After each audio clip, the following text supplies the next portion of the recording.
Akụkọ Jenesis isi nke 34. Daịna bụ nwa nwanyị Lịa nke ọ mụrụ nye Jekọb wee pụọ ịhụ ụmụ ndị inyom ala ahụ. Shekem bụ nwa nwoke Hemọ onye Havite, onye isi ala ahụ wee hụ ya, o kuru ya, dinanyere ya, weda ya n'ala.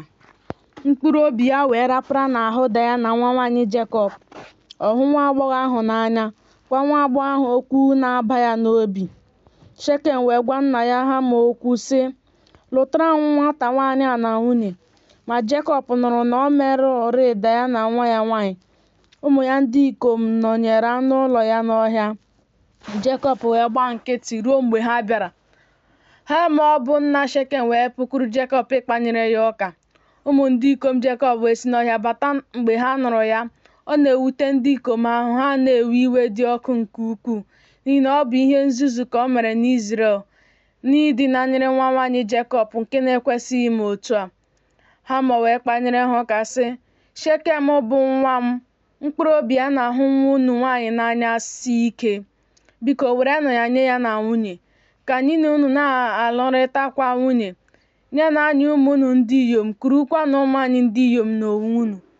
Anyị na unu ga-ebikwa, ala nke a ga-adị n'ihu unu. Birinụ na-azụkwanụ ahịa n'ime ya, nwekwanụ ihe onwunwe n'ime ya. Shekem wee sị nna Daịna, ọ sịkwa ụmụnne ya, ka m hụta amara n'ihu unu. Ihe unu ga-asịkwa m ga-enye. Mee ka ọ bụ ụba nke ukwuu n'isi m, bụ ego ịlụ nwunye na onyinye. M ga-enye dịka unu ga-asị m, ma nyenụ nwa agbọghọ ahụ na nwunye. Ụmụ ndị inyom Jekọb wee were aghụghọ zaa Shekem na Hemọ nna ya wee kwuo, n'ihi na o merụrụ Daịna nwanne ha. Ha wee sị ha, anyị apụghị ime ihe a, iwere nwanne anyị nwanyị nye nwoke nke a na-ebighị ugwu, n'ihi na ihe ịta ụta ka ọ bụrụ anyị. Ọ bụ naanị ma a sị na unu na-eme nke a ka anyị ga-ekwere unu.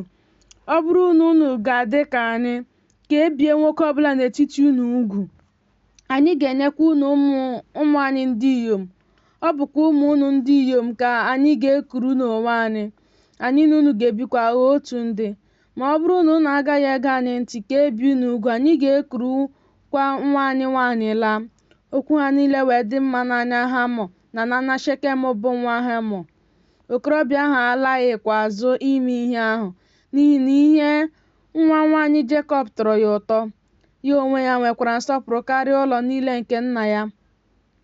Hemọ na Shekem nwa ya wee bịa n'ọnụ ụzọ ámá obodo ha, gwa ndị ikom obodo ha okwu sị, ndị ikom ndị a, ndị udo ka ha bụ n'etiti anyị, ka ha birikwa n'ala anyị, zụkwa ahịa n'ime ya. Ala anyị kwa lee, ọ sara mbara n'aka abụọ n'ihu ha. Ka anyị lụtara onwe anyị ụmụ ha ndị inyom na nwunye, ka anyị nyekwa ha ụmụ anyị ndị inyom.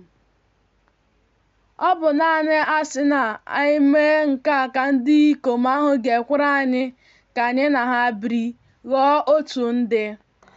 Ọ bụrụ na e bie nwoke ọbụla n'etiti anyị ugwu, dịka ha onwe ha bụ ndị e biri ugwu, anụ ụlọ ha na ihe ha nwetara na anụmanụ ha niile, ọ bụghị anyị ga-enwe ha.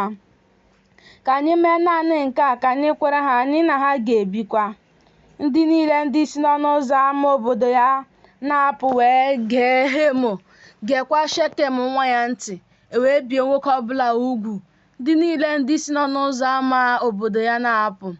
O ruo n'ụbọchị nke atọ, mgbe ọ na-egbu ha mgbu, na mmadụ abụọ n'etiti ụmụ ndị ikom Jekọb bụ Simiọn na Livayị, ụmụnne Daịna, were mma agha ha n'otu n'otu bịakwasị obodo ahụ. Mgbe ọ dị na ntụkwasị obi, ha wee gbuo ndị ikom niile. Hemọ na Shekem nwa ya ka ha gbukwara n'ọnụ mma agha. Ha wee kupụta Daịna n'ụlọ Shekem pụọ. Ụmụ ndị ikom Jekọb bịakwasịrị ndị egburu egbu, lụta obodo ahụ n'agha, n'ihi na ha merụrị nwanne ha nwanyị. Igwe ewu na atụrụ ha na igwe ehi ha na ibu niile ha, na ihe nke dị n'obodo ahụ na ihe nke dị n'ọhịa ya ka ha chịrị. Akụ ha niile na ụmụntakịrị ha niile na ụmụ ndị inyom ha ka ha dọtara n'agha lụtakwa ha n'agha bụ ihe niile nke dị n'ụlọ ha. Jekọb wee sị Simeon na Livai, unu emekpawo m ahụ n'ime m ka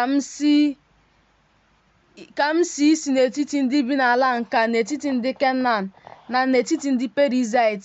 Mụ onwe m kwa ebe m nwere ndị ikom ole na ole, ha ga-achịkọta onwe ha imegide m, tigbuo m. A ga-emekwa ka m tọgbọrọ n'efu, mụ onwe m na ụlọ m. Ha wee sị, ọ ga-eme nwanne anyị nwaanyị dịka a na-eme nwaanyị na-akwa iko?